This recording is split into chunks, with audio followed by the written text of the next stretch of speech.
welcome to ask. Yeah. What's that? We didn't do Musa. We're doing 3 lines on Musa. Yeah, let's see. I missed it. Do we have a maskana on the seam? We figured that out?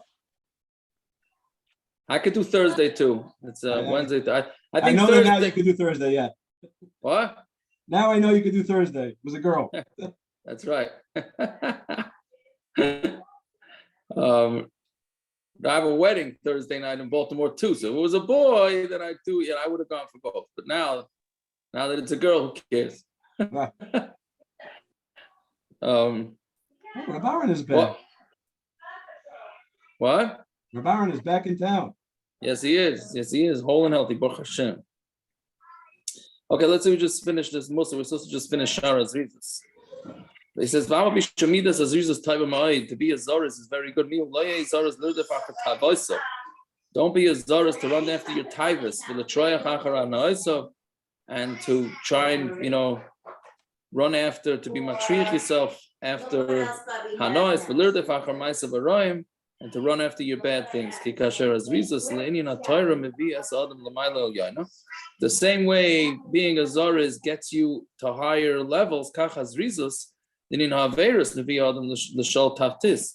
you run after Averis, it's going to bring you down in the dumps.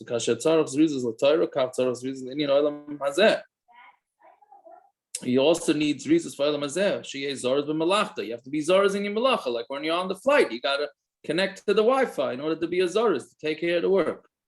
Right? Yeah. There's usually hatzlacha with people that do zrizas. So if anybody says that hishtadlus, right, the Orchos Tzadikim saying hishtadlus, that you work fast, it does help you. You should be a zoras for both worlds, this world and the next world. So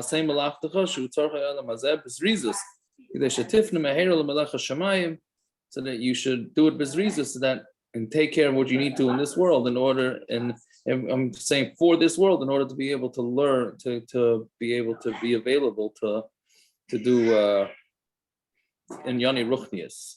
Okay. So we're on the bottom of Kuf Vav Amud Beis, the last line. Yeah. So somebody went to Medina Sayyam. So we said that's going on. So a guy went to Medina Sayyam. They're going in the case where a guy went to Medina Sayyam. So the wife has to be fed. Yeah, so Itmar Rav Amar on Tamar Aleph now. Rav Amar Paiskim Mezainis Le'Eishes Ish. We give Mezainis for an Eishes Ish. That's not your standard Eishes Ish. Normally we associate Eishes Ish with somebody messing with a married woman. Here it's talking about just a married woman. When a man goes overseas, so then we make sure that the wife is fed, and we'll go into his properties and takes his properties in order to feed the wife. Shmuel Amar, we don't. Yeah, that's even with the Shvuah. So we're going to see that the Gemara adjusts this memory here. So meaning, what's the Machlokes? This Amar Shmuel, Maida li Abba. Abba's Maida to me. Abba's Rav, right? Because he was. We had this before, that he was older. So Maida li Abba the first 3 months the guy goes overseas. Rav is Maida to me that we don't go into his assets and take them to feed her. Why? A person who's happily married does not leave his house empty. Right? The Rishonim say that the assumption is if a guy is happily married, for the first 3 months is going to take care to make sure that his wife gets fed. If he doesn't have shalom bayis, the Mefarshim say, then all bets are off. But assuming it's a normal situation, so then we assume that the first 3 weeks he arranges it. And when we heard that he died, then nobody has a machlokes that we do give it to him. We do give it to her from his belongings. The machlokes is after the first 3 months when they didn't hear that he died. Rav Amar Paiskin Rav says we take from his money to give to her because he's meshubet to her. Shmuel says we do not give it to her from his money. My time. Why does Shmuel hold what he holds? Right, Rav, we understand the husband's mechuyev to feed his wife. Says no, the Gemara doesn't have to ask why do we go into his properties or to his assets and take it to feed his wife. A man, when he signs up for marriage, signs up that he's going to feed his wife. But why does Shmuel say we don't? So because maybe he wrapped up. Tzrari means he wrapped up money. Then back then they wrapped up money like in these wraps, and he gave her the money already. Right, so we're chayshed that he already gave her the money. Rav Papa Amar Chashinan Shema Amar Lotzi Masi Yadach Mizanasayach. We're chayshed that no, that maybe he told her, I'm not feeding you, but you don't. I don't get your money either. Right? He told her the classic.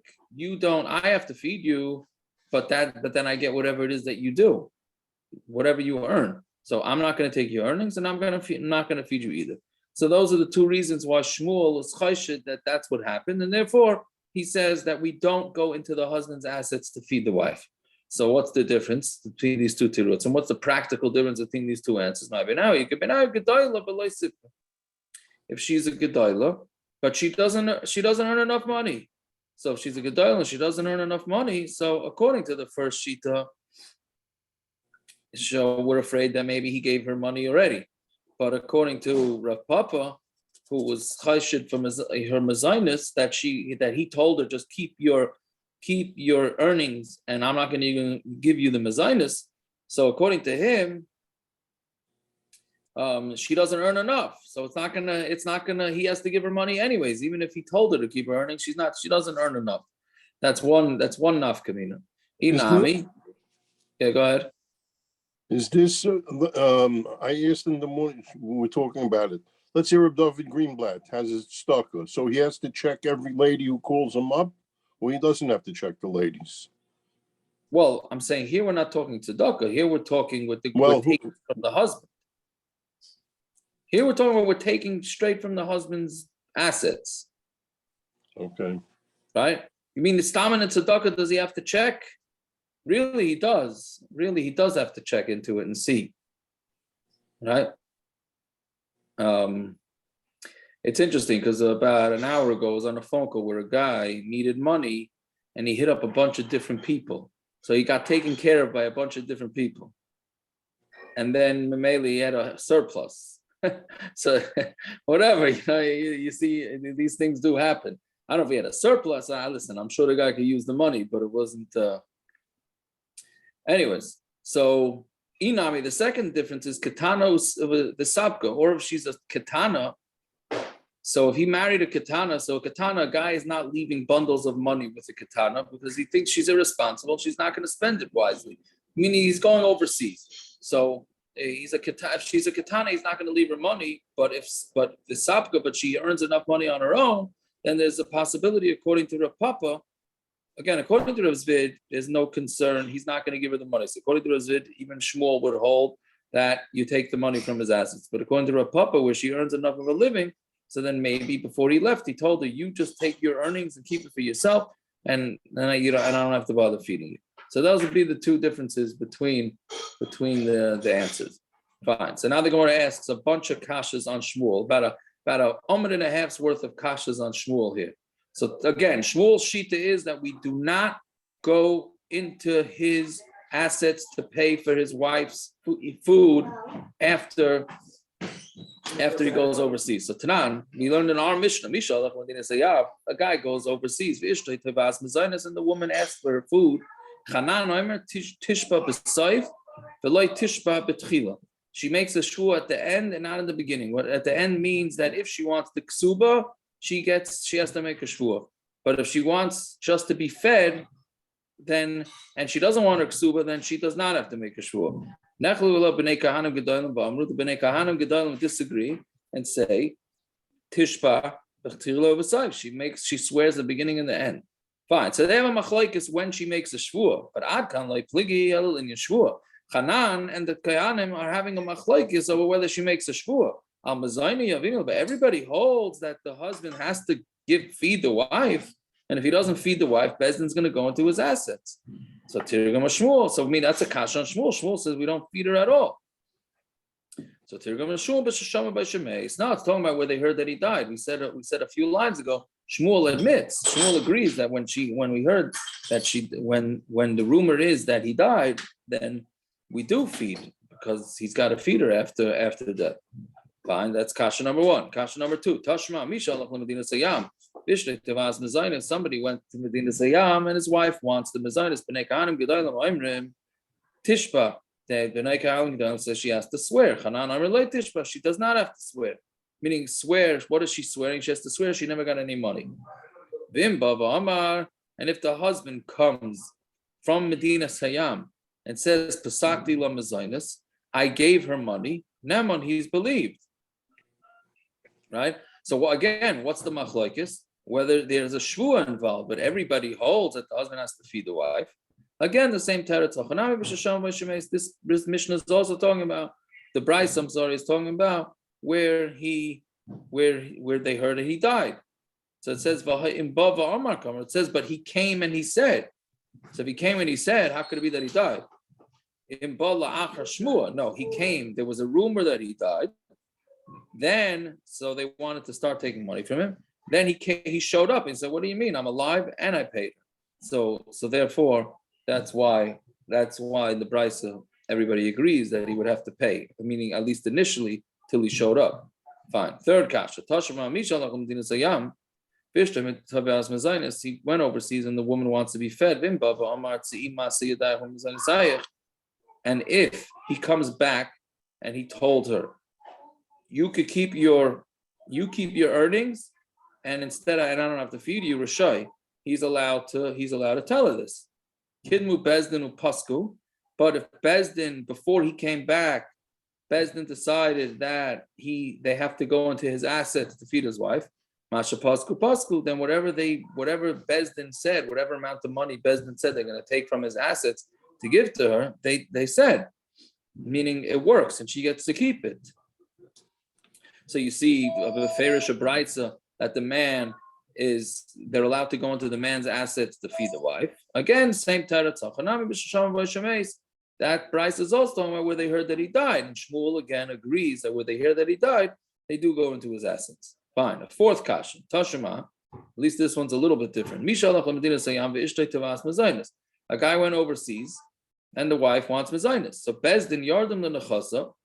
Beis din goes to his properties, v'zanin and mefarnas and leishtay, and they feed and they mefarnas his wife. Avaloi banav b'naisav, but they do not feed his sons and daughters, which does not mean that the sons and daughters is mechuyev to feed. These are already older sons and daughters, which really is above the age of 6, if the island remembers. But okay, whatever it is, the norm to support. So let's say teenagers nowadays, let's say, or above teenagers. Whatever, either way, so beis din again will go into his assets to feed the wife, but not his kids, and not for something else, which we're going to see what that means. All right, so what do you see? Beferish, this braysa, you can't say more beferish than this braysa that they go and they take from his assets to feed his wife, which is against Shmuel. Some Rav Sheshes, the Mishra as ishtay ayidei shalish. What he did is he appointed a third party. How do you call this? What do we call these guys? It's an apotropos, but I'm saying in English, what do they call them? Not an executor because he's alive. The fiduciary? Maybe a fiduciary. Spell that one, Peretz. Yeah. A fiduciary or somebody, a lawyer. You spell it BRISKET. Yeah. Anyway, so they appointed he appointed a third party, and of course he got a guy who's whatever, didn't do his job. He appointed a guy to take care of his wife, and he didn't do it. So therefore, we go into his assets to feed the wife. So okay, so if that's the case, and he appointed a third party who didn't take care of his kids, so then his kids should also get money. So he says, no, he got the fiduciary for his wife, he didn't do it for his kids. So Gemara says, my piska. What's the pshat? Why would a man hire a guy to take care of his wife and not take care of his kids? So that's the Gemara doesn't like that pshat. Elomar apapa, kishasham by shemeis be'ed echad. Oh, so now we're talking about where the rumor went out that he died, but we only have 1 aid, not 2 aid. So what's the din? This is Yavamas again. He did beis in tzivi be'ed echad matzi mitzvah. So his wife, who could get remarried based on the eid echad if she wants, mezayni nami avinillah. So we're also going to feed her as if he died. Because we heard from 1 eid echad that he died. So the wife, since the wife can actually use that eidus to her advantage, she can go get herself remarried. So if that's the case, since she can get herself remarried, she also gets fed as if he died. But his kids who want to start going into the Yerusha based on this eid echad, they're not allowed. They're not allowed to, because eid echad only works for aguna. It doesn't work for regular eidus. So therefore, we also don't give him mezainis either. It's a lamdisha thing, because you think about it. Well, do we think the guy's dead, or do we not think the guy's dead? So saying for the person who actually can rely on the eidus, we look at him like he's dead. For the person that can't rely on the eidus, we look at him like he's alive. Right?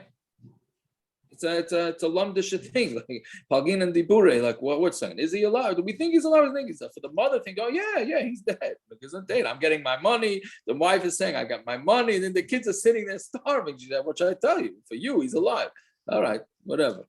Yeah. Fine. So my davar acher, in this Gemara we had in Yevamis, or before, I don't remember. We had it before. My davar acher, what does it mean that we don't supply davar acher? Rav Chisda Amar Tachshit.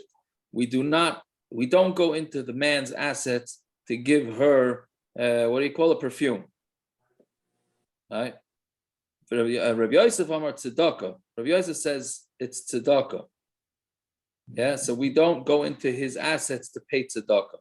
Mandar Matashit, so the one that says that we don't go into his assets to pay for his wife's perfume, etc. Kol shekain on Tamid Beis now, Kol shekain tzedakah. Then for sure we don't go into tzedakah, right? Because that's meaning if a guy is going to have more interest in his wife looking good than for tzedakah. So if you're holding it, you can't go into his assets even to make his wife look good. Certainly not going to go into his assets to get tzedakah. But mandama tzedakah, the one that says that you don't go into his assets tzedakah, or tachshet yavinala, but tachshet we'd give her the loy nicholay this tinavel. He would want us to take money to pay for his wife's beauty. Okay, fine. Now we continue on our bombardment on Shitas Shmuel. Yeah, Tashema. Yeah, Hayavama Gimel Chadashim Rishayim. So Yavama, the first 3 months, meaning when she's waiting, she's not allowed to get Yibum for the first 3 months because we have to make sure that she's not pregnant from the husband that died. So who feeds her during those 3 months? Who feeds her? Nizanes Mishabaila. She takes from the money from her husband. From then on, she doesn't get supported by either one of them. Right? So Ahmad Bedin Ubarach. Well, let's say they were Ahmad Bedin and they told the brother-in-law, "Hey, you got to either do chalitza or you got to do yibam." But then he ran away. So Nizanes Mishal Yavam. Then she gets fed from the Yavam.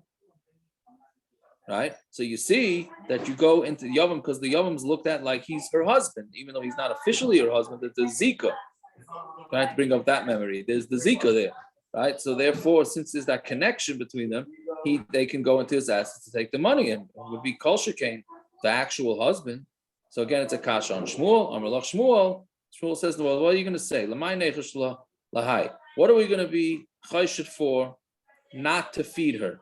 Again, we said 2 reasons on Amud Aleph why Shmuel was concerned that we don't feed the wife from the husband's assets, either because he maybe left her some money, or because he would tell her, you keep your earnings and I'm not going to feed you. It doesn't apply to either one. By a Yavama, it doesn't apply to Yavama. If it's that he left her money, he's not close to her. So clearly he's not close. He ran away. He didn't want to do yibum. So there's no chashash that he left her money. And if it's because ma'aseh yadeh, she's not mechuyev to give him the money. So therefore, why would he even make such a deal? So since there's no deal in place, therefore it has to be that they're going to feed, that they're going to that he has to feed. The yavam has to feed, but not a standard husband does not have to. Fine. Tashima, ha'isha shaholcha. He ubayla. Here she went on the trip with her husband. Ubas fa'amra, and she comes and says, "May spayla, my husband died." If she wants, she can get fed. If she wants, she gets ksuba. Like we said many times, the almana, she gets fed from the husband's estate until she decides she wants the ksuba money. Once she decides the ksuba money, she doesn't get fed anymore. Right? So here, if she wants, she can get fed, or if she wants, she can get the ksuba. Kirshani, but if she comes back from this trip and she said, "My husband divorced," Kirshani Baili, my husband divorced me. Then she only gets enough money until the amount of her ksuba is worth.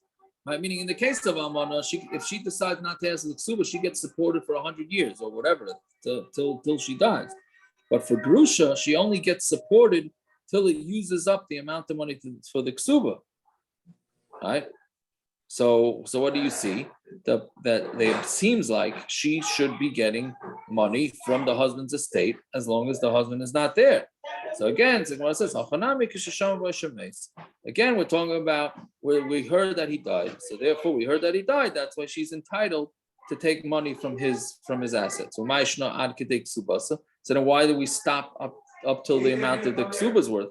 Meaning, let's say it's $1,000 a year to support her, so she gets, and the ksuba is $20,000, so she gets up until $20,000. Why are you stopping there? So my answer is she's the one that caused the loss to herself. She says she was divorced, so when she's divorced, she only gets up to the ksuba. If she would have said she was an almana, then she wouldn't have a limit. She'd have unlimited until she asks for the actual worth of the ksuba. Fine. Fourth kasha, this is like the sixth kasha, right? Seventh kasha. Toshima, in what case do we say, again, Miyun is the girl that got married off by her brothers and her mother. She's a Yisaima, so she could just walk out of the marriage at any time. So what's the case when this Mama Enes who leaves, right? So what's the case that she doesn't get money from her husband? You can't say that she is, when she's still living with him, meaning she says, I'm going to leave, but she's still living with him, because then he has to feed her. That's her husband is chayav to feed her. Must be talking about where the husband went out of town and she is going to walk out. She's just going to leave the marriage. So lavsa for achla amdo miyana. So what happened was she borrowed money in order to live. She ate it, and then amda, she got up and left. Yeah. So taima the miyana. The reason is because she did miyun and she left the marriage. Halay miyana yavinala. But if she wouldn't have done miyun, then we give her the money. Right? Meaning, if she had borrowed money and then ate the money and then left the marriage, so we say, okay, that has nothing to do with the husband. She left the marriage. Mashma, that had she not left the marriage, she would be able to borrow against the husband's money, and she would have to be supported. So you see that the husband does have to give money when he leaves to the Medina Sayyam. Samalach Shmuel, so it's a kashan Shmuel who said we don't take money from his assets. Samalach Shmuel, hachala nechasha. Again, the same teretz as before. What are we going to be concerned for? Even Shem Tzrari. Since we're talking about miyun, we're talking about a katana, so there's no concern. There's no way he gave her money to support herself. Usually, and if it's from Maisa Yadeh, they made her a deal. You keep your earnings, and I won't feed you. Usually, a katana does not make enough money, so he would not have made this deal with her. So that's why when he leaves town with the katana, leaving a katana at home, he is allowed to, he's mechuyev to feed her. Fine. Finally, we get to my haviyallah. What is the bottom line? What are we paskin here? Do we take money from the husband's assets to feed the wife when he goes overseas or not? So my havila. Ki also Rav Dimi Omar. There was a story that came in front of Rebbe in Beis Sharim. We had a couple of blot ago, right? That Rebbe lived in Beis Sharim. And Rebbe said we have to take money from the husband and give it to the wife. Rebbe Shmuel, then the story happened in front of Rebbe Shmuel and Tzipari. And he didn't let her get mazaynus. So the Hebrew Rabbi Yochanan, Rabbi Yochanan was wondering about Rabbi Shmuel's din. What did Rabbi Shmuel see that he didn't let her get food from the husband's assets? The machlokes between the Kahanim Gedolim and Chanan was only whether she has to make a shvua that she wasn't given money by her husband before he left. But we do give her food, which was the Gemara's kasha on Shmuel's opinion on Amar Aleph. It's the same thing. Right? This was the Gemara's kasha on Shmuel's opinion. Shmuel, which is an interesting lashon also. Rabbeinu Shmuel, the whole Shas, we call him Shmuel without anything. Right? All of a sudden here he's called Rabbeinu Shmuel. Right? So Rabbeinu Shmuel Bavel, Rabbeinu Shmuel Bavel already said pshat k'shasham by Shemeis. The Mishnah there, when there's a Machlokes Hanan and the Bnei Kahanim, that's when they heard that he died. So there, everybody agrees he gets money. She gets money from him. So therefore, that's why. But really, maybe Rabbi Shmuel paskin like Shmuel. Amalei pasrisu ba kulei hai. You're going to say pshat that much. Meaning, are you saying? Meaning that's a doichik way to say pshat in the Mishnah. That's essentially what he's asking him. That's a doichik way. You're paskening against the Mishnah like Shmuel when you have to say a doichik pshat in the Mishnah that it's talking about where they heard that he died. So he didn't like that pshat. Now the Gemara says the exact story in a different version. He also, I guess it's not exact. He also Rabin Omar Ma'aseh of Rebbe Veisharim, but loy pasuk lamazaynus. Here, Rebbe said that she doesn't get Lefnei Rebbe Shmuel b'tzvaru pasuk lamazaynus, and he says she does get. So Amar Rav Yochanan Amara Rebbe shaloi pasuk lo. They only have a machlokes whether when she has to swear al mazaynus yavinulav. We do give her mazaynus.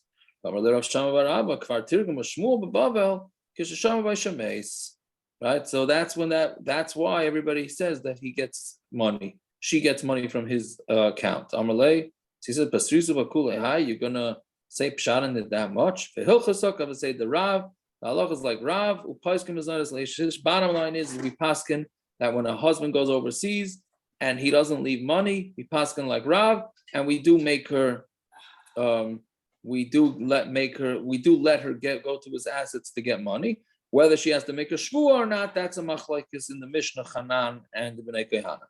And then another din. Vilchazok say the Rav Huna Amarav, the Amar Rav Huna Amarav Yechoy leisha shetamer lebaila. A woman can tell her husband, Eini nizaynes ve'eini oisa. A woman could say to her husband. But till now we were talking about the husband telling the wife, I'm not going to feed you, and you'll keep your earnings. Here it's the other way around. She could say to him, I'm not going to get fed by you, and I'm not doing any work for you either. So that she is allowed to say. And the halach is like Ravzvid by kunya. Kunya is like an earthenware utensils that have a glaze to it. Now, if it wasn't Friday, we could have, this is the glaze. This issue is kashering china and toiveling china. Is it considered glazed? Is it considered not glazed? But unfortunately, it's Erev Shabbos. Fortunately, it's Erev Shabbos, but unfortunately, we can't be on Zoom. We haven't found a heter for Zoom yet on Shabbos. It looks like Kavasei the Rav Zvid bekunya. The halacha is like Rav Zvid by earthenware that's glazed. Dam Rav Zvid hani mani tekunya. These utensils that are made out of earthenware, that are glazed earthenware, chivari v'ochmi, white and black ones, sharu. You're allowed to kasha them because it's not going to absorb so much. Meaning earthenware normally absorbs and you can't pull the tom out. But once it's glazed, it makes it a little better. Yeruki, asiri, but green ones are also because it still penetrates the glaze and it can't be kasha. But that's only if they don't have cracks in it. But like with anything, we pass like this with anything with kashering. If it has a lot of cracks in it, we assume that the water can't go into the cracks, pull out the tam, so therefore you would not be able to toivel any sort of glazed utensil at all, if it has cracks.